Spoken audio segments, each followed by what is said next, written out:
Hello friends, स्वागत है आपका Bihar primary and secondary teacher news पे। फ्रेंड्स,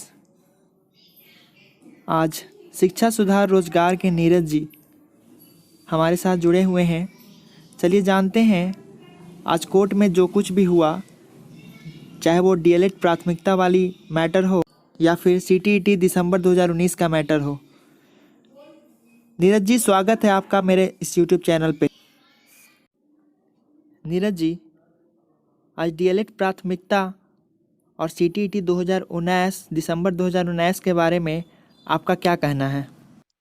देखिए, जैसा कि आज डीएलएड प्राथमिकता मुद्दे का केस जो है उसकी सुनवाई हुई और आपको जैसा कि हमने बताया था कि केस की सुनवाई जो सीटेट दिसंबर अभ्यर्थियों केस की सुनवाई है वो एक दिन टल सकती है। दोनों आपके बड़े ज्वलंत प्रश्न है और हम चाहेंगे कि आपको विश्लेषित करें, अभ्यर्थी भी सुनना चाहते हैं। आपको बता दें कि डीएलएड प्राथमिकता मुद्दे के केस में आज जो सुनवाई हुई, सुनवाई के क्रम में वरिष्ठ वकील वाईबी गिरी, आशीष गिरी और विपक्ष से प्रिंस कुमार मिश्रा और कई बड़े वकील, गणमान्य वकील इसमें शामिल हुए और जोरदार बहस की सुनवाई 11 बजे करीब में हुई। सुनवाई शुरू होते ही सबसे बड़ा मुद्दा ये आया कि एनसीटी की तरफ से काउंटर नहीं डाला गया है। अब काउंटर नहीं डाला गया है तो सुनवाई, ऐसा प्रतीत हमने आपको संभावना जताई थी कि काउंटर नहीं डालने पर हो सकता है कि सुनवाई विलंब हो, पर जज साहब आज सुनवाई करवाने के मूड में थे और उन्होंने इस संबंध में जो काउंटर नहीं डाला गया था उसकी परवाह नहीं की और उन्होंने कहा कि सुनवाई आगे बढ़ाई जाए क्योंकि बड़ा केस था और इसके कारण पूरे बिहार के शिक्षक बहाली रुकी हुई है।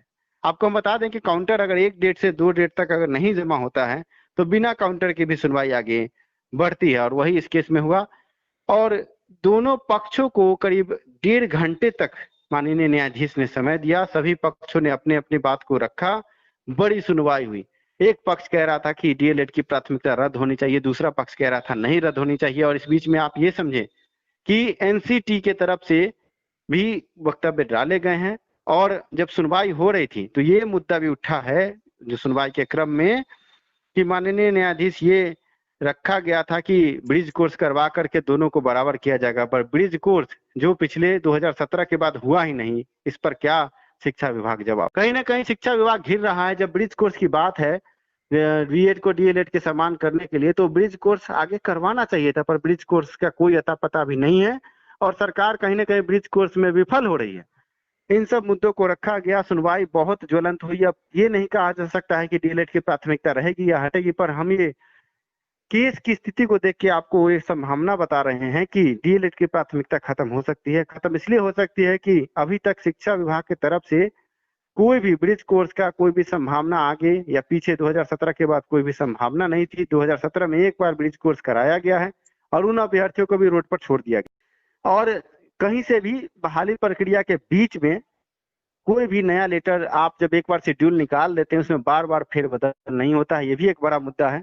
पर आप समझिए कि पहले जब आवेदन लिया गया तो डीएलएड बीएड समान थे, बाद में उसमें डीएलएड को प्राथमिकता दे दिया गया।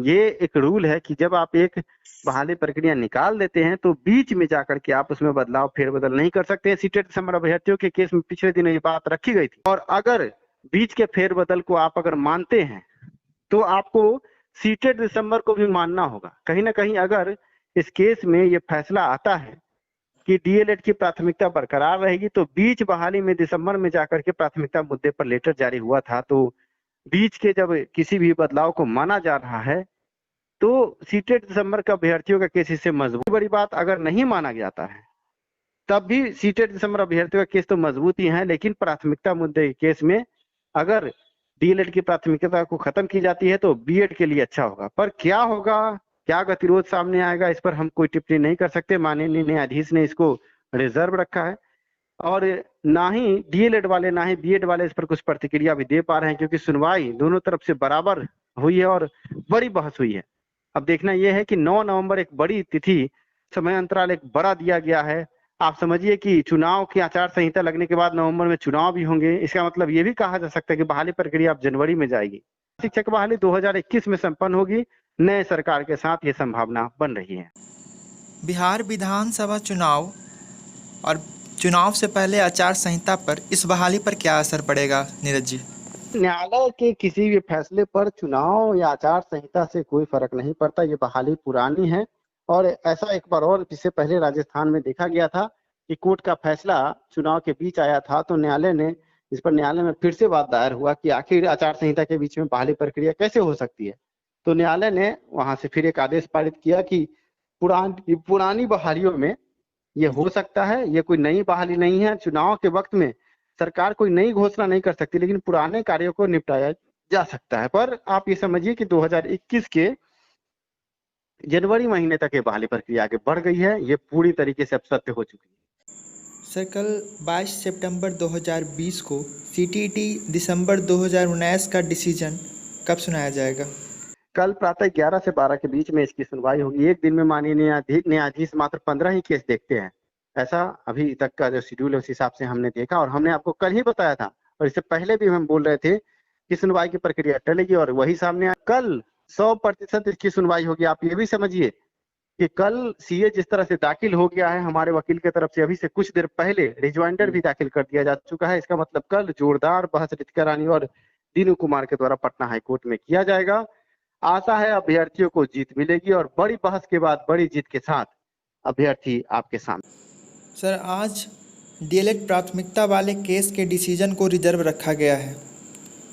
क्या कल सीटीईटी दिसंबर 2019 के डिसीजन को भी रिजर्व रखा जाएगा? देखिए, ये तो कोर्ट का मैटर है। जिस तरह का माहौल होगा, जिस तरह जज माननीय न्यायाधीश को ऐसा लगेगा कि हमको रिजर्व रखना चाहिए, तो वो रिजर्व रख देंगे। अगर उनको लगेगा कि नहीं, फैसला एक दिन में ही देना है, तो दे सकते हैं। पर मुझे ऐसा लगता है कि सीटेट दिसंबर अभ्यर्थियों के केस में 9 नवंबर 10 नवंबर तक नहीं तिथि जाएगी, पहले ही इसमें अगर रिजर्व भी रखा जाता है तो जल्द फैसला आने की उम्मीद है। केस बहुत पुख्ता तरीके से हमारे वकील के द्वारा रखा गया, अभ्यर्थी घबराए नहीं। नीरज जी, आपका बहुत बहुत धन्यवाद इस चैनल पे आने के लिए, जो कि है Bihar primary and secondary teacher news. धन्यवाद।